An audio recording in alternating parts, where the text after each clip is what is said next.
사랑하는 주 예수 그리스도의 회중이여,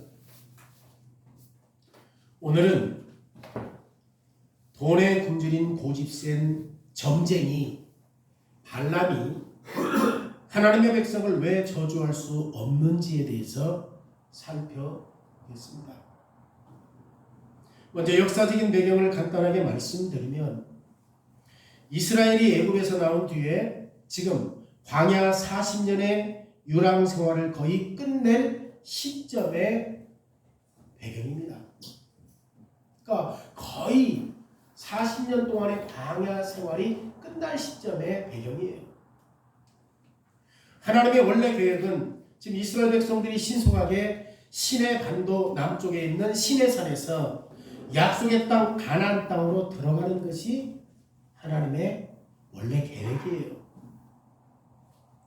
하나님이 이스라엘 백성들을 애굽에서 인도하신 뒤에 약 50일 후에 지금 시내산으로 그들을 인도하셨어요. 이스라엘은 시내산 아래에 진을 치고 거의 1년을 유합니다.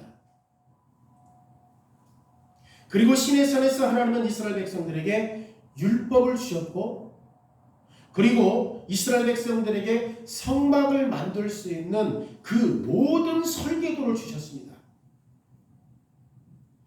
그리고 시내산에서 하나님께서 이스라엘을 한 나라로 편성하심으로 말미암아 하나님을 대적했던 이 가나안 사람들의 죄에 대해서 지금 징벌하시려고 하는 그 사역을 시작할 참이었던 거죠. 시내산에서 하나님께서 이스라엘 백성들에게 주신 그 아름다운 선물인 젖과 꿀이 흐르는 땅을 차지할 수 있도록 준비시킨 거예요. 어디에서요? 시내산 반도 1년 동안 준비하신 거예요. 뭘 줬어요? 율법을 주시고 성막을 지을 수 있는 그런 모든 계획들을 다 지금 그 1년 동안 하신 거예요.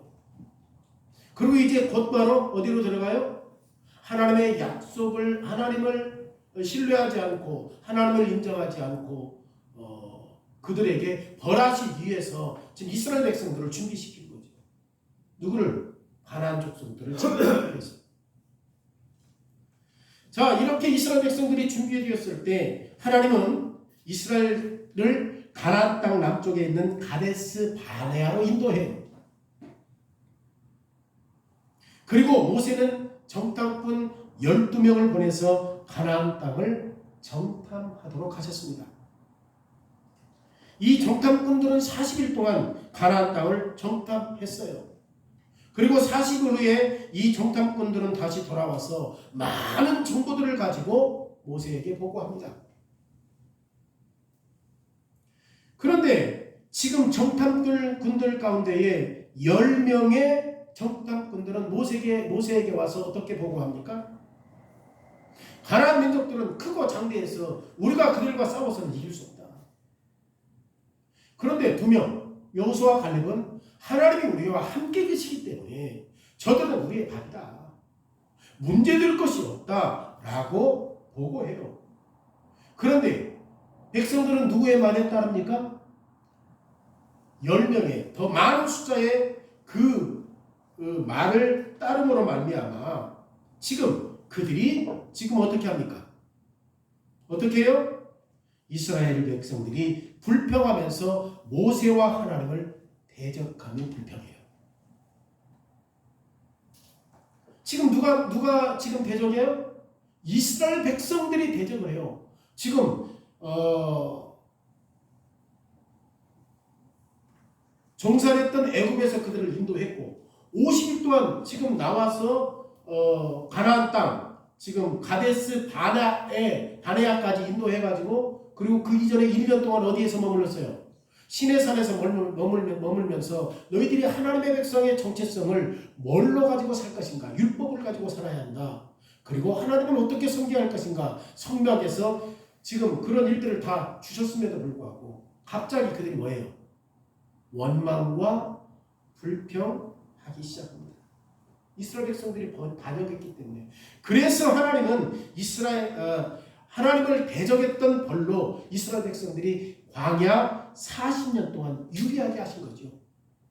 누가 정탐했다고 그랬어요? 아까 12명의 정탐꾼이 있었죠. 그들이 며칠 동안 정탐했어요? 40일 동안. 그 40일 동안 정탐했던 그 기일을 통하여서 이스라엘 백성들은 몇 년 동안? 40년 동안 이제 광야에서 유랑 생활을 하게 되는 거죠. 그래서 하나님은 이 반역한 이스라엘 백성들 가운데 20세 이상 되었던 사람들은 다 광야에서 죽게 해요. 하나님은 새로운 세대에게 약속의 땅을 주시기로 지금 계획하신 것이죠. 지금 민수기 22장의 사건들은 광야 40년의 생활이 임박한 상황이에요. 이제 하나님은 이스라엘 백성들을 약속의 땅으로 데려가 들어가실 참이었어요. 하나님의 인도하심으로 이스라엘은 에돔과 모압 동쪽 근처 사해 동편에 이르게 되었습니다. 사해 북쪽 요단강을 건너서 여리고로 들어가려는 계획이 지금 이스라엘 백성들에게 있었던 거죠. 그러니까 아직까지는 어디와 전쟁하지 않은 거예요. 여리고와 가나안의 첫 관문인 여리고와 전쟁하지 않은 상황이죠. 그렇죠? 그런데 지금 하나님께서 지금 그 에돔과 모압 동쪽을 거쳐서 어디로 가려고 했어요? 저 요단강을 건너서 지금 여리고로 가려고 하는 그런 루트, 경로를 가지고 있었던 거죠. 지금 이스라엘 백성들이 가나안 지역에 거의 도착했을 때 아모리 족속 두 왕이 군대를 이끌고 이스라엘을 대적해요. 첫 번째 왕은 아모리 족속의 시혼 왕입니다. 이 시혼 왕은 이스라엘 백성들을 삼키려고 했던 거죠. 그런데 이 시혼 왕과 아모리 족속의 군대가 전쟁에서 실패해요. 그래서 이스라엘 백성들이 아모리 족속의 지역을 차지합니다. 그리고 아모리 족속의 두 번째 왕인 바산왕 옥이 다시금 군대를 이끌고 와요.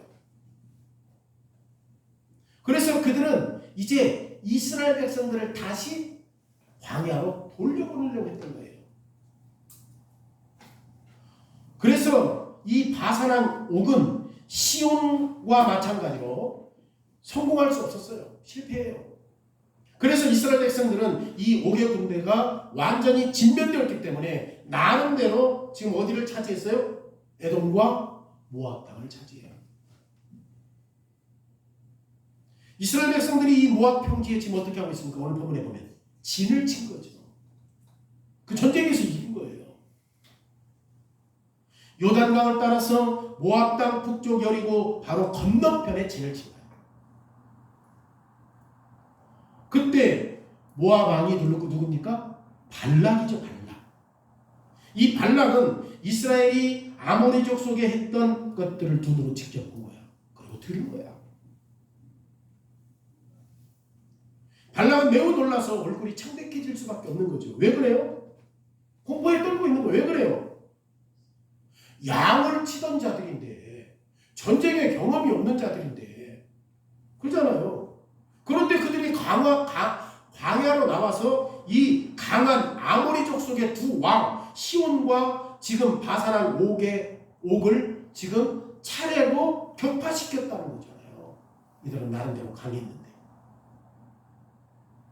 특별히 발락은 몇 년 전에 지금 이 시돈에 있었던 왕과 함께 전쟁을 해서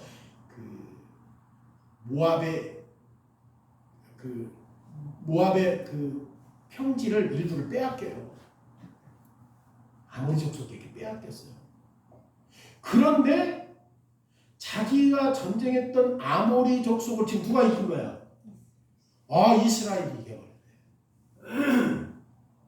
지금 겁이 날 수밖에 없는 거잖아요.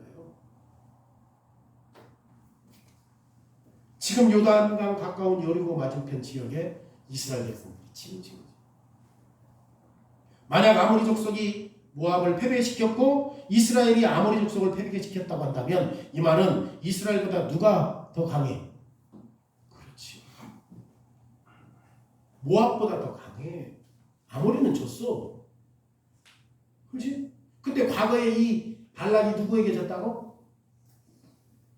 시온왕에게 졌단 말이에요. 시온왕에게 졌다고. 그러니까 이제 그들이 얼굴이 창백해질 수밖에 없죠.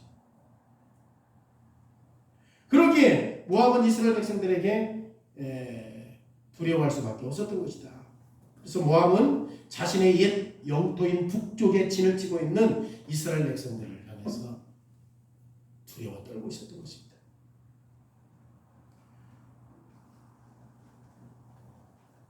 그리고 지금 이 모압 족속이 발락이 옛날 전통적인 방식이 구체적으로 어떤 방법으로 전쟁을 해서 아모리 족속에 졌는지는 모르지만 이런 옛날 전쟁 방법을 통해서는 이 이스라엘 백성들을 이길 수 없다고 생각한 거예요.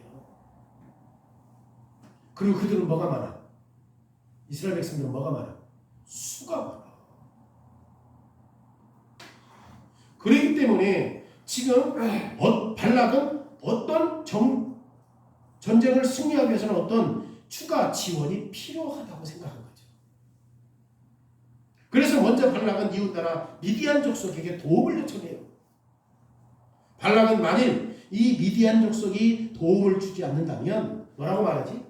야, 이스라엘이 소가 밭에 풀을 핥아먹는 거 하지 않았느냐. 어느 순식간에 뭐가 돼? 벌판돼 버리잖아요. 풀밭이. 그런 것처럼 지금 이 모든 것들을 우리에게 피해를 줄 것이다 라고 미디안 장로들에게 경고하는 거예요. 그렇기 때문에 당신과 우리가 합세하지 않으면 저 이스라엘을 무찌를 수가 없는 것이다. 이 미디안 족속은 발락의 말이 옳다고 확신한 거예요. 그래서 모압과 미디안은 동맹해서 이스라엘과 전쟁하기로 한 거지. 모압 족속과 미디안 족속이 동맹해서 이스라엘 백성들을 공격하는 일은 그런데 참으로 비극이에요. 왜 모압과 미디안이 이스라엘 백성들과 동맹해서 전쟁하는 것이 비극입니까? 왜 그러죠? 모압과 미디안은 이스라엘 백성들과 친척지간이에요. 그들은 같이 싸울 민족이 아니에요. 오히려 그들은 더 같이 합세해가지고 가나안 백성들과 싸워야지. 왜 그러냐? 모압 족속은 아브라함의 조카 롯의 후손이에요. 롯의 후손이 모압 족속입니다. 그리고 미디안 족속은 아브라함의 직계 후손이에요. 왜 그래요? 사라가 죽고 난 다음에 아브라함의 첩이 누구지? 그두라. 그두라에게서 지금 이 미디안 족속이 생겨요. 그러니까 미디안은 누구의 직계 후손이야? 아브라함의 직계 후손이야. 그리고 모압은 누구의 후손이야? 그의 조카 룻의 후손이기 때문에 이들은 뭐야? 친척관계예요. 친척관계예요.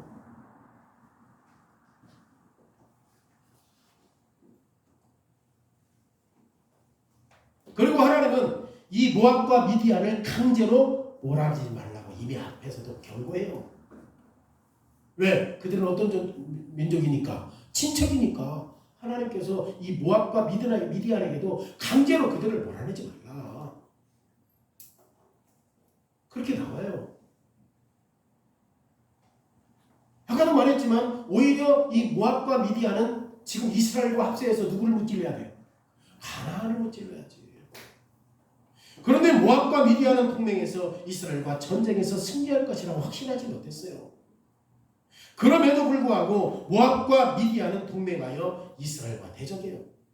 그런데 이 모압과 미디안은 이스라엘의 수가 너무 많아 아까도 말한 것처럼 일반적인 옛날 방식 가지고는 전쟁에서 이길 수 있다고 생각했어요? 없다고 생각했어요? 이길 수 없다고 생각한 거예요. 그래서 모압과 미디안은 더 강한 어떤 것들이 필요하다. 옛날 방법 가지고는 전쟁 안 된다. 모압 족속과 미디안 족속은 이스라엘과 싸워서 죽일 수 있는 이 시점에서 이스라엘을 약하게 만들 수 있는 어떤 전략, 계략이 필요하다고 생각한 거죠. 그래서 모압과 미디안은 누가 필요한 거야? 마술사가 필요했던 겁니다.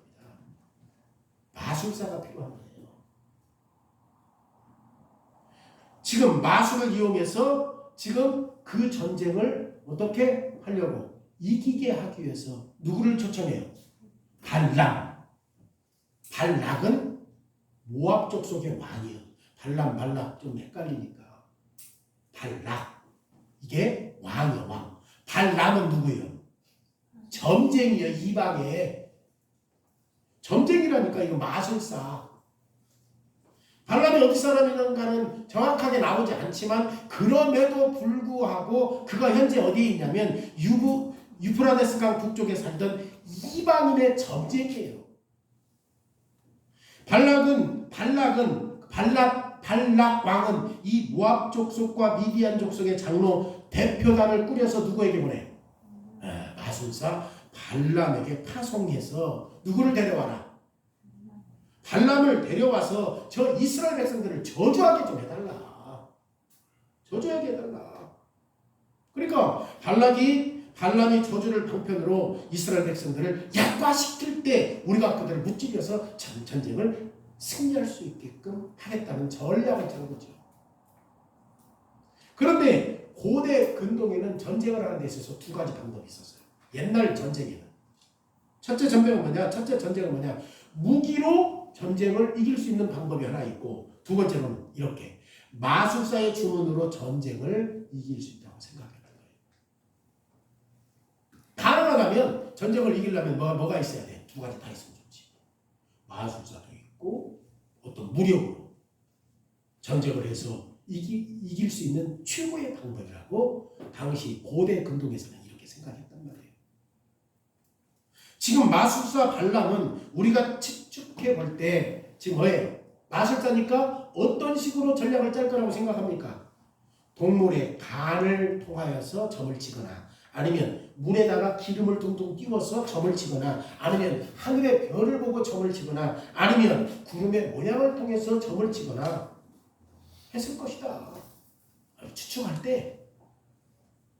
그래서 신들의 은밀한 지식, 신들의 은밀한 신비로운 조작, 어떤 주문 때문에 신들의 뜻에 영향력을 행할 수 있다고 생각한 거죠. 그래서 마술사들은 그렇게 해요.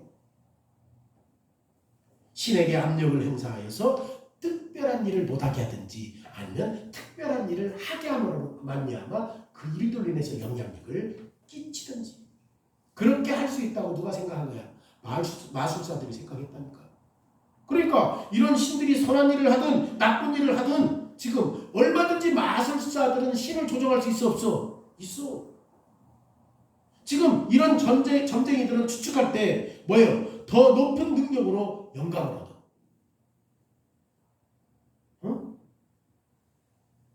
하늘의 구름을 보든지 별을 보든지 어떤 짐승의 간을 통해서 하든지 점을 칠 때 신들보다 자기가 더 능력 있는 영감을 받는 거야, 마술사들이. 그래서 신에게 이렇게 해달라고 요청하는 거야. 그러니까 엄청나게 능력 있는 사람들로 나타나고 그렇게 보여질 수밖에 없는 거잖아요. 그런 방법을 통해서 누구와 의사소통이 가능하다? 신들과 의사소통이 가능하다고 생각했던 거예요. 지금 마술사 발람이 이런 인물입니다. 발람은 상당한 평판을 가지고 있었어요, 당시. 6절 말씀 보세요. 뭐라고 말해요? 그대가 복을 비는 자는 복을 받고 저주하는 자는 저주받는 줄을 우리가 안다. 이게 누구 말이야? 발락 왕의 말이요.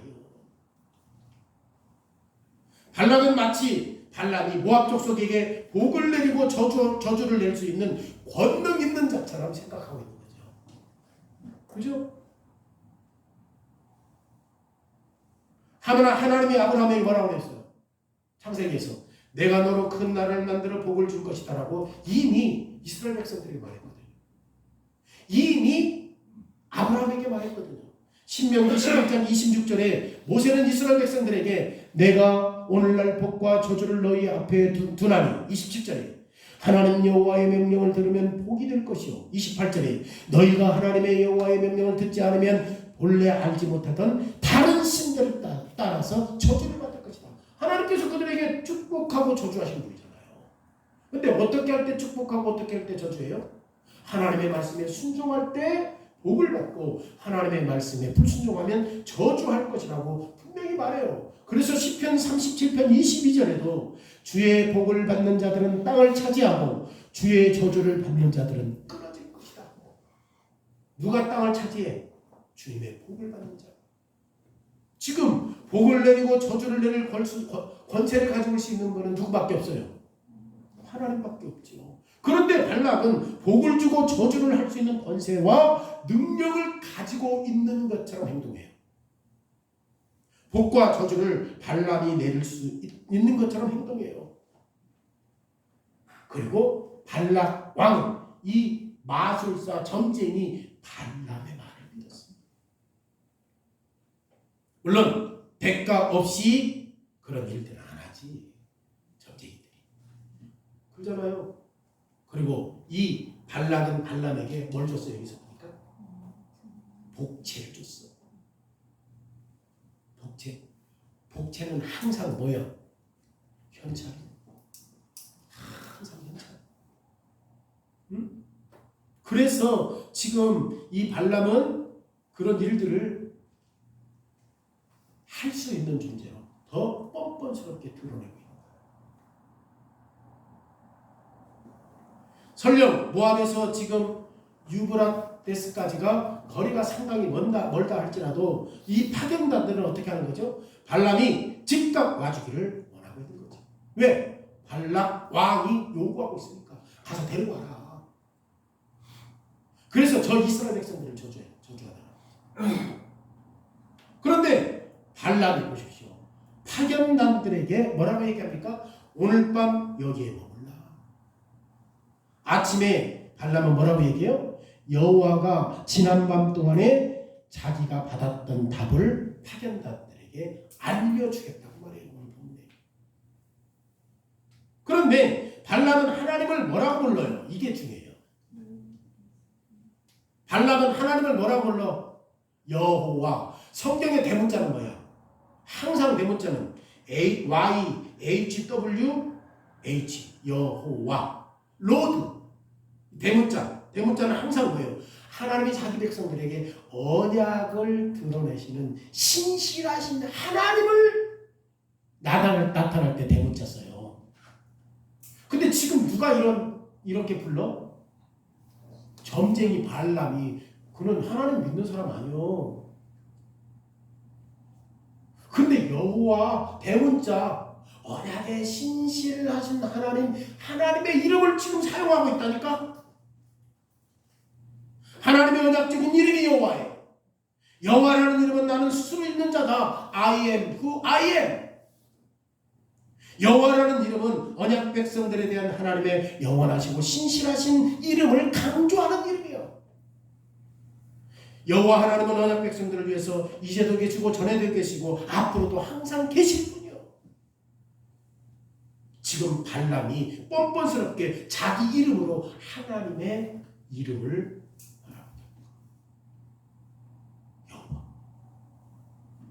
마치 발람이 이스라엘 하나님과 매우 친한 것처럼 행동해요.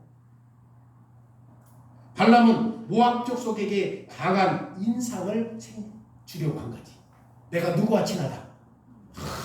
여호와 하나님과 친하다. 내가 이스라엘의 강한 하나님을 내가 가지고 있다 라고 하는 사실들을 지금 그들에게 보여주려고 하는 거죠. 그렇잖아요.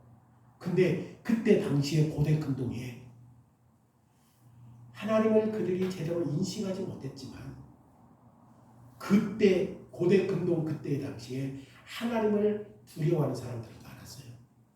왜냐하면 실질적으로 그 앞에서도 지금 아모리 족속을 몰아낸 게 누구야? 하나님이다. 왜 이스라엘 백성들은 그 양을 치던 사람들인데 전쟁을 경험한 사람도 아닌데 그들이 그 강대국을 이겼다라고 하는 사실을 볼 때 지금 이스라엘 백성들은 강한 하나님을 두었다라는 사실들을 이미 고대 근동에 있던 사람들이 알고 있던 겁니다. 하나님은 매우 강해서 언약 백성들에게 지금 어디에서 이끌어놨지? 애굽에서 인도했어. 하나님이 인도한 거야. 그러니까 고대 근동에 있던 사람들은 지금 이스라엘 백성들이 하나님에 대해서 지금 소문을 들었기 때문에 그 하나님은 굉장히 강한 분이라는 사실들을 아는 거죠. 위대하신 하나님은 여호와라는 이름으로 잘 알려져 있어요. 하나님의 이름이 뭐야? 여호와라니까. 발람은 이 강력한 하나님을 매우 잘 알고 있는 것처럼 8절에 보세요. 뭐라고 그래요? 발람이 그들에게 이르되 이 밤에 여기서 유숙하라. 여호와께서, 여호와의 이름, 그죠? 여호와께서 내게 이르시는 대로 너희에게 답할 것이다. 그런데 참 하나님 선하시오. 그날 이 마술사에게 나타난다니까.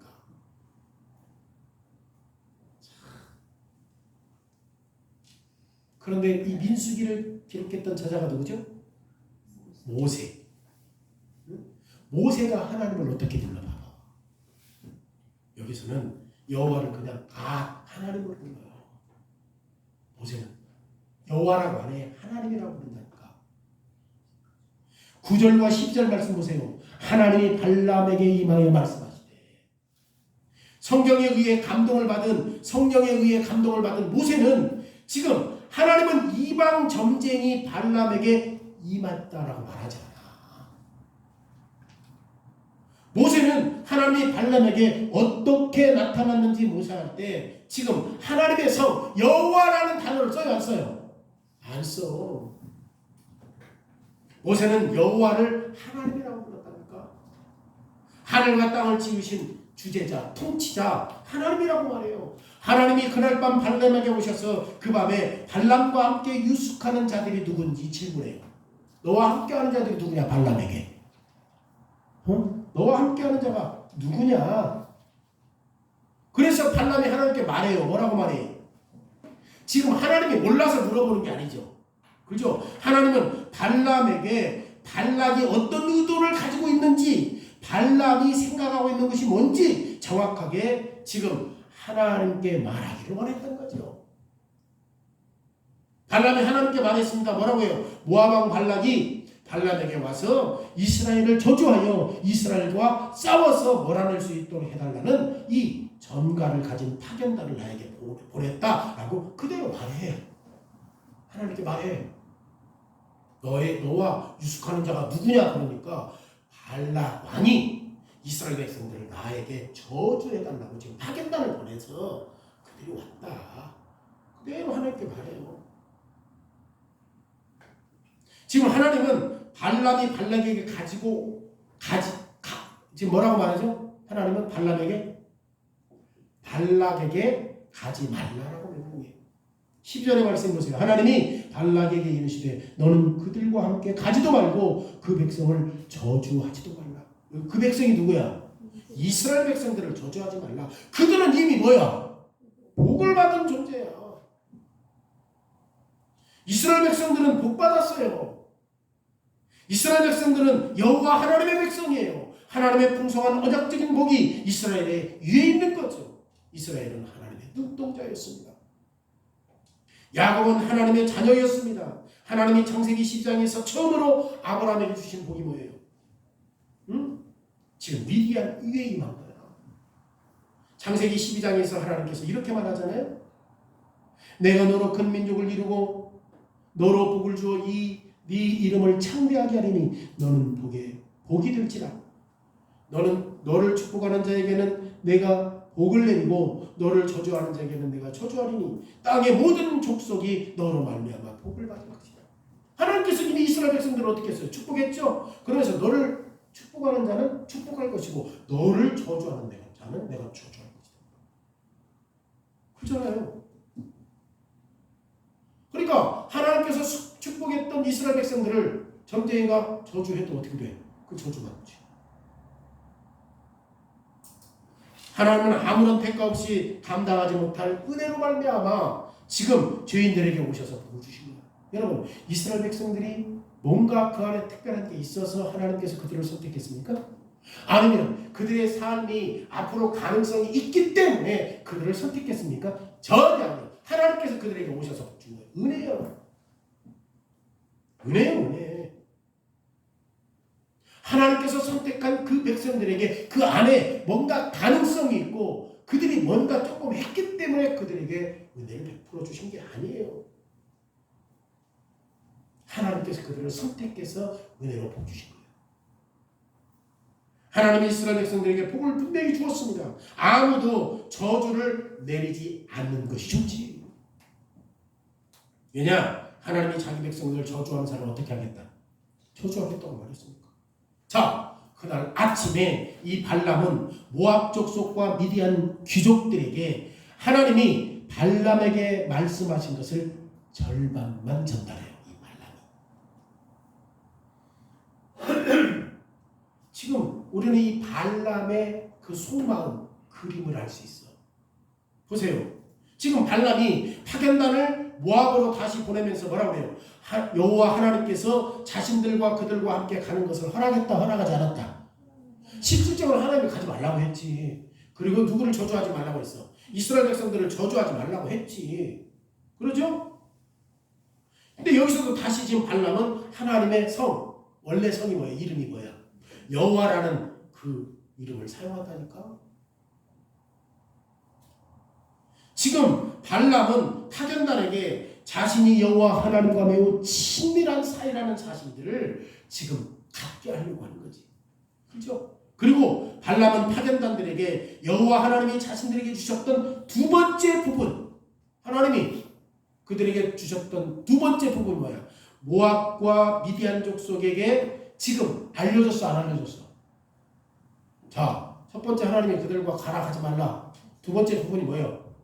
이스라엘 백성들을 저주하지 말라는 것을 지금 이 모압과 미디안 족속들에게 파견단에게 가르쳐줘요, 안 가르쳐줘요? 안 가르쳐준다니까. 이 발람이 그걸 빼버려. 10절에 보세요. 하나님이 분명히 말했잖아요. 너는 그 백성을 저주하지도 말라. 그들은 복받은 자들이다. 그죠? 근데 이걸 살짝 빼버렸어. 발람은 뭐 해야 돼? 하나님이 말씀하신 걸 다 말해야 돼. 응? 너희들과 함께 가지 말고 이스라엘 백성들을 저주하지 말라고 했다. 그것을 파견단에게 말하고 발락에게도 말하고 이것을 너희들이 잊지 말아라. 지금 이스라엘 백성들은 복받은 백성이다. 이렇게 말해야 되잖아요. 근데 발람이 하나님께서 명령하신 것을 빼버린 거예요. 하나님께서 이스라엘 백성들이 복받은 백성이라는 사실을, 하늘과 땅을 창조하셨던 하나님이 그들을 복 주셨다라는 사실을 이스라엘 백성들은 절대 죽이면 안 된다. 만약 너희들이 이스라엘 백성들을 죽인다면 너희들은 하나님과 원수가 되어 너희들은 저주받을 것밖에 없다라고 하는 사실들을 경고해야 되는데 그걸 살짝 뺐어. 누가? 발람이 빼버린 거예요. 그래서 파견단은 모압으로 돌아가서 발락에게 발람이 자기들에게 함께 오는 것을 거절했다고 그대로 말해요. 우리와 함께 오는 것을 거절했다. 그래서 발락은 또 생각한 거야. 오늘 본문에 보면 내가 복채를 조금 줬단다. 그래서 어떻게 해요 또? 발락이 마음이 어떻게 해? 이제는 더 많은 사람들과 더 높은 고관들을 보내는 거야. 내가 지금 발람에게 엄청난 대우를 못했구나. 제대로 된 복채를 주지 못했구나. 그래서 더 높은 고관들을 발람에게 보내는 거죠. 더 많은 숫자, 더 많은 돈을 가지고 보내는 거예요. 그리고 누구를 데리고 와라? 마술사 발람을 꼭 데리고 와라. 그래서 지금 발람은 발락에게 뭘 받은 거야? 지금 쉽게 말하면 복채, 다시 말해서 백지수표를 받은 거예요. 17절에 뭐라고 말해요? 내가 그대를 높여 크게 존귀하게 하고, 그러니까 이건 누가 누구에게 한 말이에요? 발락 왕이 발람 마술사에게 하는 말이야. 내가 그대를 높여 크게 존귀하게 하고 그대가 내게 말하는 것은 무엇이든지 할 것이다. 그러니까 발람이 하는 말은 무엇이든지 들어주겠다. 백지수표를 들 거야. 청하건대 내게 와서 좀 나를 위하여 누구를 어떻게 해라. 이스라엘 백성들을 저주 좀 해줘라.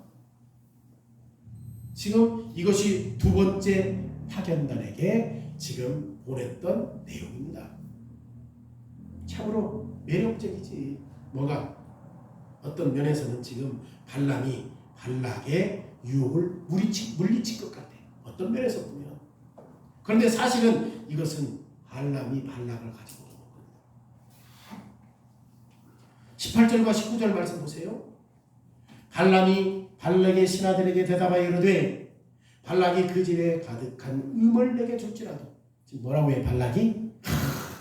발람 왕이 가지고 있는 은과 금을 나에게 준다 할지라도 내가 능히 여호와 내 하나님의 말씀을 어김으로 말미암아 덜하거나 더하지 못하겠노라. 그런즉 이제 너희도 이 밤에 여기서 유숙하라. 여호와께서 내게 무슨 말씀을 더하실지 내가 알아보고 말하겠다.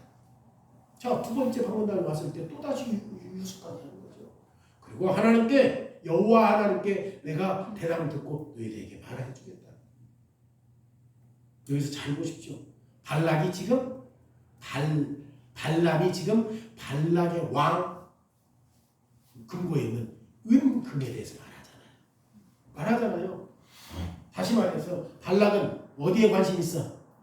돈에 관심, 군침을 흘리고 있는 거예요. 그리고 성경 여러 곳에서 보면요, 이 발람이라는 사람이 얼마나 돈을 사랑했는지 알 수 있습니다. 베드로후서 2장 15절의 말씀에 보면 그들이 바른 길을 떠나 미혹되어 부울의 아들 발람의 길을 따르는도다. 그는 불의의 싹스를 사랑하다가 죽은 거지. 발람은 돈과 재물을 사랑했어요. 여기서도 나오잖아요. 바른 길을 떠나서 미혹이 된 거야. 그러면서 뭐라고 말해? 불의의 싹, 돈을 사랑하다. 유다서 11절에 보면 화 있을진저 이 사람이여 가인의 길에 행하였으며 싹스를 위하여 발람의 어그러진 길로 걸어간다. 그러니까 발람은 항상 어디로 가? 어디로 가요? 돈을 따라가는 사람이에요. 베드로와 유다는 발람이 얼마나 돈을 사랑했는지에 대해서 말해요. 우리는 신약 여러 곳에서 돈을 사랑하는 것이 일만하게 뿌리다. 사람을 파멸하는 것이 돈이라는 사실을 깨달을 수 있습니다. 여러분, 예수님께서도 하나님과 돈을 동시에 섬길 수 있다 없다? 없다. 바울은 뭐라고 해요? 돈을 사랑하니 일만하게 뿌리라고 말했던 거잖아요. 여러분, 오늘날도 돈을 사랑하는 것은 파괴적입니다. 돈 사랑하는 건 인생 망쳐요. 인생 망쳐요. 돈을 사랑했기 때문에 우정이 깨져요. 돈을 사랑했기 때문에 가정이 깨져요. 돈을 사랑했기 때문에 혼인이 깨져버려요. 부부간의 관계도 깨져요. 이웃보다 돈을 더 사랑하고 하나님보다 돈을 더 사랑하는 사람은 돈에 대한 사랑으로 자기의 파괴를 오는 거죠. 여러분, 돈을 버는 목적이 어디 있어요? 이스라엘 백성들의 삶을 보세요.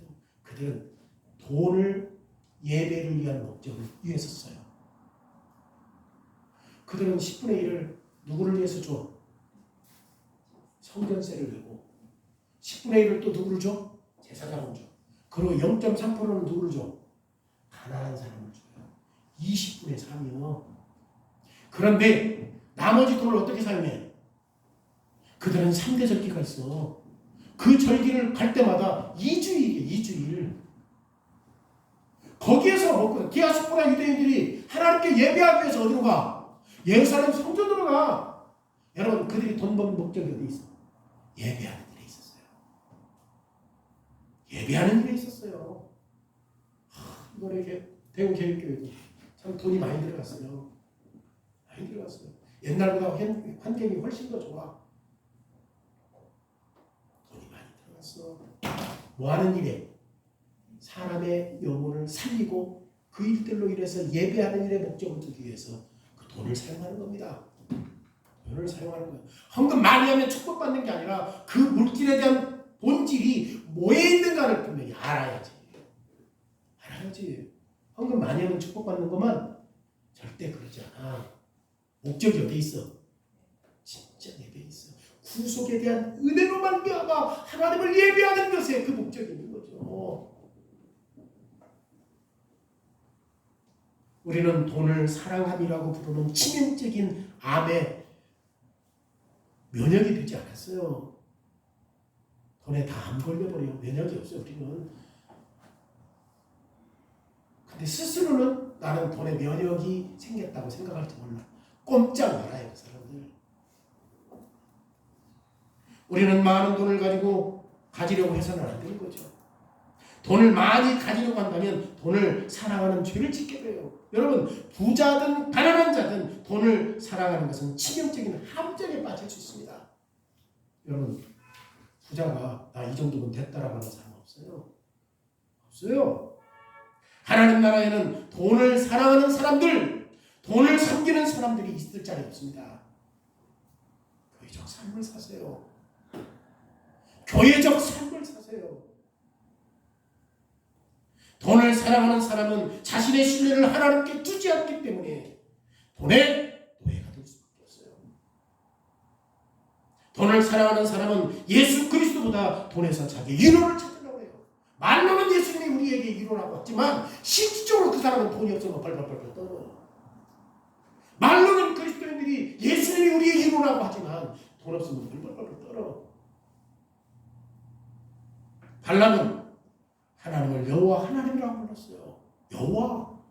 18절에 발람은 하나님과 친한 사람이라고 두 번째 파견단이 생각하기를 원했어요. 여호와 하나님.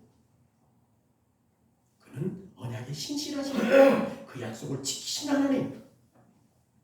그래서 두 번째 파견단에게도 내가 하나님과 친하다라고 하는 사실들을 지금 알려고 했던 거죠. 만약 당신이 하나님으로부터 뭔가를 원한다면 당신들은 나에게 뭐 해야 돼? 요청해야 된다. 내가 하나님과 친하고 하나님이 내 말을 들어주시고, 그러니까 너희들은 하나님의 뜻을 알려면 반드시 누구를 통해야 돼? 마술사 발람을 통해야 한다고 생각합니다.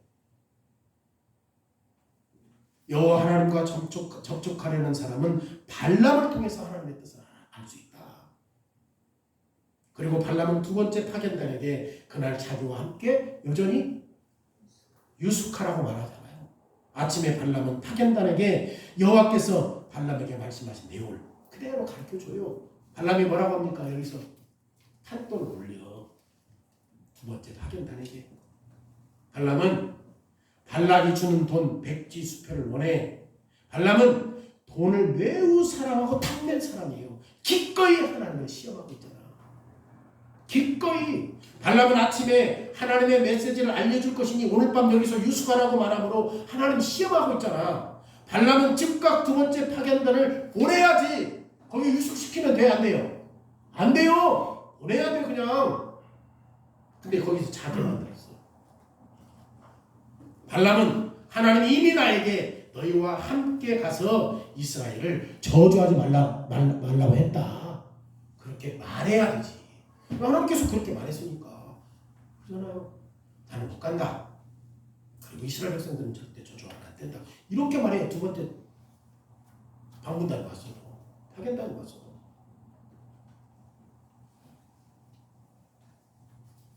하나님께서 분명히 나는 거기에 갈 수 없다고 말했다.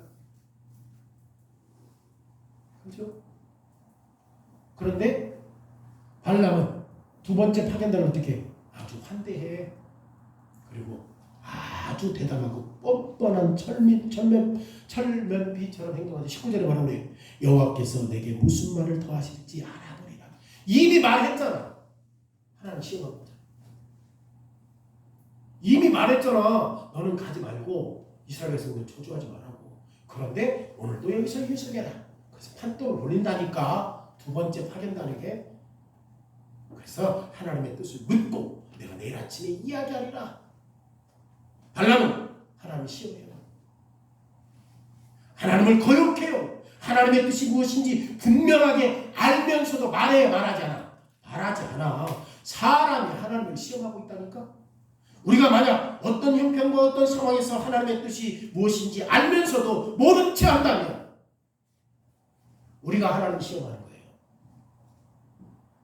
하나님의 뜻을 아는데 모른 채 그대로 살지 않아. 뭐 하는 거야? 하나님 테스트 해보는 거예요. 하나님이 나를 이렇게 살아도 축복하는지 저주하는지 한번 볼게. 정말 우리가 하나님 시험하는 거 위험해요. 하나님을 시험하는 것은 이미 금지된 거예요. 예수께서 뭐라고 하래요? 실제로 주 너희 하나님을 시험하지 말라. 사탄이 예수님의 공적 사역을 시작하려고 할 때 사탄이 예수님을 시험했잖아요. 하나님을 시험하려고 했잖아요. 근데 예수님이 뭐라고 그래요? 주 너희 하나님을 시험하지 말라. 하나님 시험하는 것은 두려운 일이죠. 여러분 모세가 20절에서 뭐라고 합니까? 우리에게 하나님이 발람에게 그날 밤 다시 오셨다고 말해요. 그죠? 모세는 다시 하나님을 여호와라고 해요 안 해요? 하나님이라고 부른다니까. 갓. 발람은 자신이 여호와를 알고 있는 강한 인상을 주려고 한 거야. 타겟단들에게. 그리고 내가 하나님과 친하다 여호와. 그 언약에 신실하신 하나님과 친하다. 반드시 그 약속을 지키시는 분과 친하다. 그러면 하나님이 발람에게 어떤 메시지를 줬어요? 20절에. 두 번째 방문단에게 그 사람들이 너를 부르러 왔거든 일어나 함께 가라. 그러나 내가 너에게 말했던 말만 해라. 하나님께서 앞에서 뭐라고 했어? 앞에서 처음에는 가지 말라고 했지. 두 번째는 하나님께 가라. 가되 뭔만 해? 이스라엘 백성들은 저주하지 마라. 그 말만 해라. 그러면 하나님의 마음이 바뀌었어요? 가지 말라고 하더니 갑자기 가라고 해? 발람이 어떤 주술을 써서 하나님의 마음을 바꾸게 했습니까? 전혀 그렇지 않죠. 오히려 하나님은 발람의 죄되고 그리고 부패한 마음에 빠지도록 버려둔 거야. 이건 그대로 버려둔 거예요. 가끔씩 하나님은 사랑 안에서 언약 백성들의 기도를 거절하기도 합니다. 가끔씩 하나님께서 진노하심으로 백성들이 원하는 악에 그대로 거할 수 있도록 허락하기도 합니다. 하나님은 백성들이 자신이 원하는 것에 넘겨줘 버려요. 만약 악한 자들이 계속 하나님의 뜻을 거역한다면 이런 어떤 시점에 하나님은 악한 자들을 악한 욕망에 빠지게 그냥 버려요. 가라. 하나님께서 처음에는 가지 말라고 했죠. 두 번째는 가라겠죠. 이게 마술사 발람의 능력이 아니라 그가 이미 어디에 빠졌어? 돈에 빠졌잖아. 가라. 하나님은 우리에게 있어서 정말 악한 짓을 계속하면 놔둬버려요. 그 대신 거기에 대한 책임은 내가 짓는 거지. 놔둬버리고 가라. 응? 욕망에 빠지게 놔둬버리는 거예요.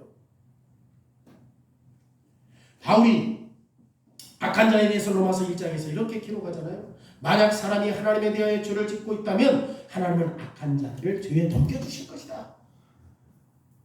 로마서 1장 24절에 그러므로 하나님께서 그들의 마음의 정욕대로 더러움에 버려두세요.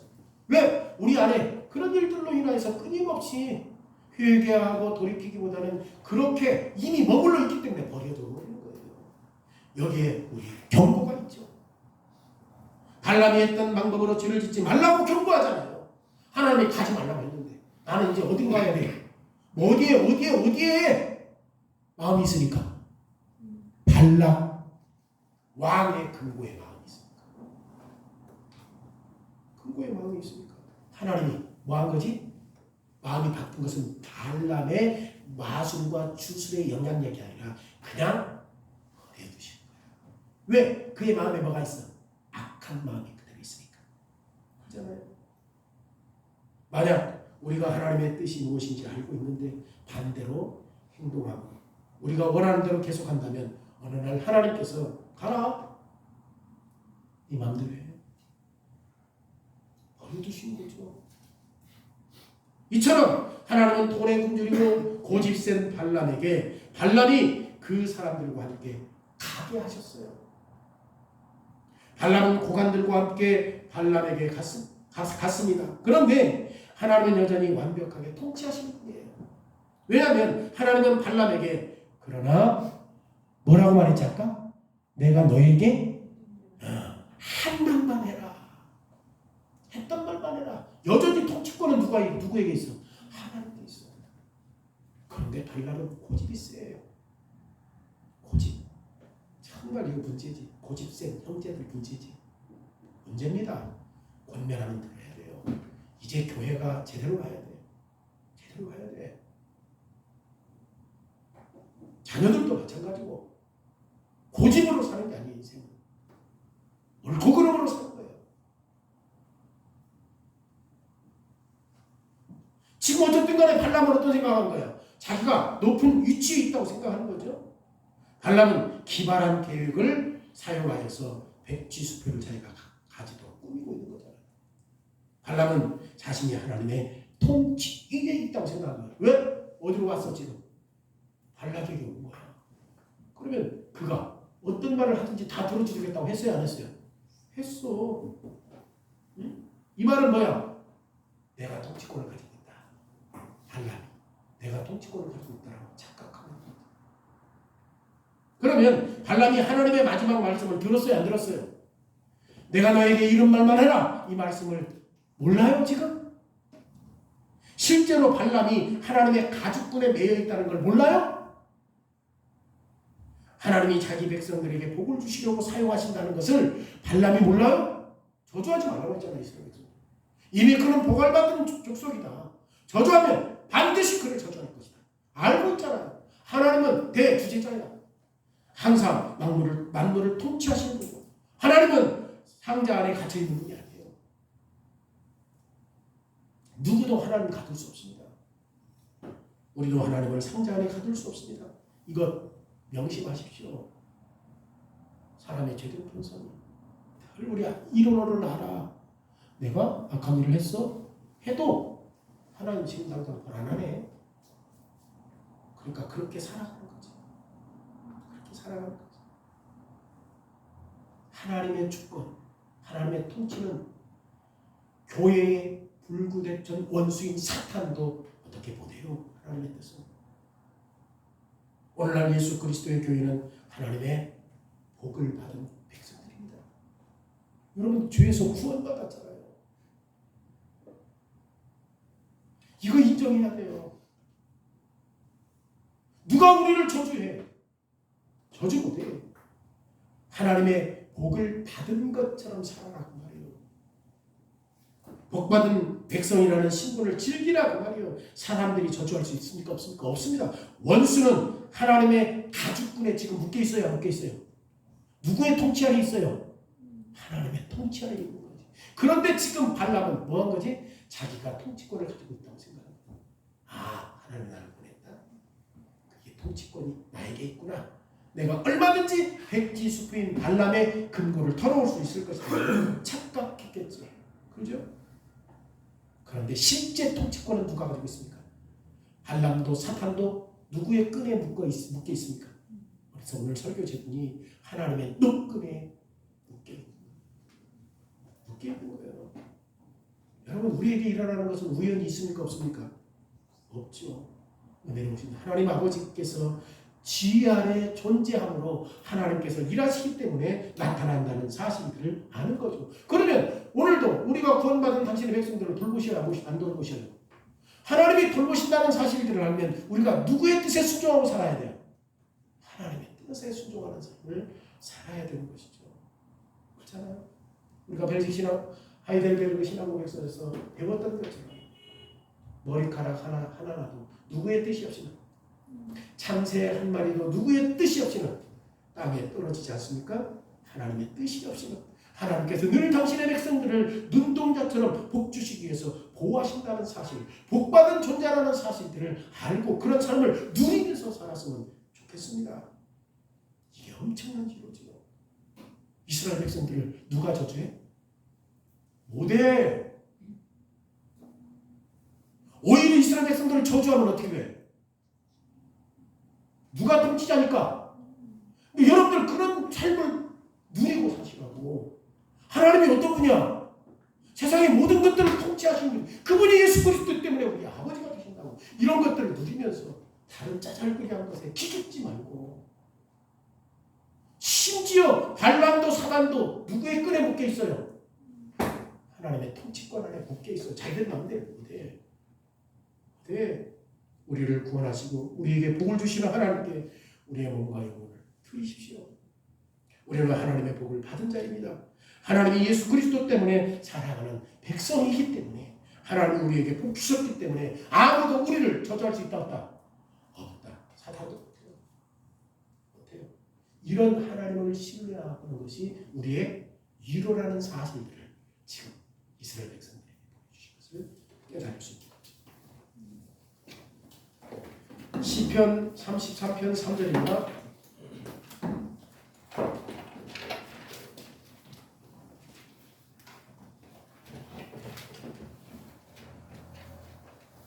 시편 33편 3절 찬송하겠습니다.